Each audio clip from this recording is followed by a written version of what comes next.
Градинките згрижувањето на деца на 2 јануари 2019 година ќе го организираат во еден од објектите на установата, информираат од Министерството за труд и социјална политика.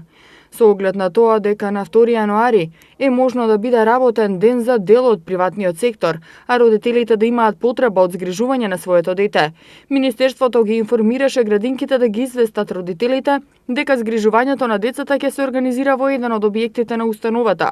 Во тој контекст, препорачано е родителите благовремено да бидат известени во кој објект ќе се врши згрижувањето на децата, се наведува во соопштението на Министерството за труд и социјална политика. Владата на Република Македонија на седница одржана на 25 декември донесе одлука 2 јануари 2019 година да го определи за неработен ден за вработените во државните институции, за кој дополнително ќе се одреди кога тој ден ќе биде одработен. Истовремено од Министерството за труд и социјална политика известуваа дека владата препорачува, а не обврзува овој заклучок да важи и за приватниот сектор.